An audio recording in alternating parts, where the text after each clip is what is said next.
اعوذ باللہ من الشیطان الرجیم بسم اللہ الرحمن الرحیم۔ آج ہم سورۃ الناس اور سورۃ الفلق کا شان نزول پڑھیں گے۔ ایک مرتبہ نبی اکرم صلی اللہ علیہ وسلم بیمار ہو گئے اور تقریباً 6 ماہ بیمار رہے۔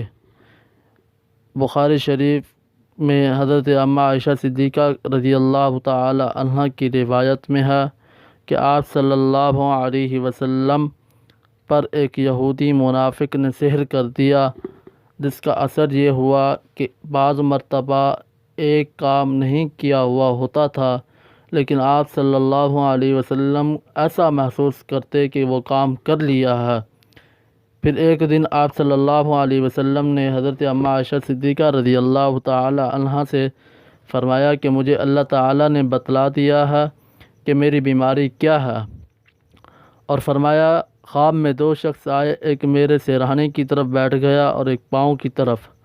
سرہانے والے نے سوال کیا ان کو تکلیف کیا ہے؟ دوسرے نے جواب دیا کہ ان پر جادو ہے۔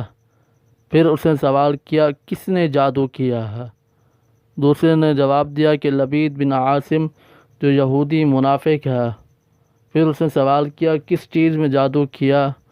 اس نے پھر جواب دیا ایک کنگا ہے اور اسی کنگے کے دندانوں میں، یہ اس لڑکے کو ورغلا کر حاصل کیے ہیں جو رسول پاک صلی اللہ علیہ وسلم کی خدمت کرتا تھا۔ پھر اس نے پوچھا وہ کہاں ہے؟ اس نے جواب دیا وہ کھجور کے غلاف میں بند کر کے بیر زروان نامی کنواں ہے، اس کنویں میں ایک پتھر کے نیچے رکھے ہوئے ہیں۔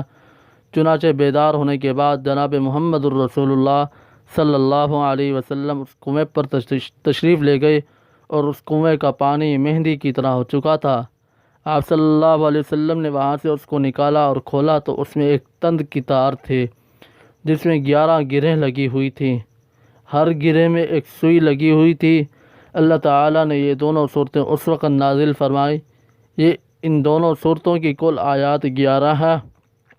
اللہ تعالیٰ آپ صلی اللہ علیہ وسلم ایک ایک آیت پڑھ کر ایک ایک گرہ کھول دیتے تھے۔ جب تمام گرہیں کھل گئیں تو آپ صلی اللہ علیہ وسلم کو ایسا محسوس ہوا جیسے کہ کوئی بڑا بوجھ آپ صلی اللہ علیہ وسلم سے اتر گیا ہو۔ اللہ تعالیٰ سے دعا کہ اللہ پاک ہم سب کو دونوں صورتوں کو صحیح معنوں میں پڑھنے کی توفیق عطا فرمائے۔ وآخر دعوانا ان الحمد للہ رب العالمین۔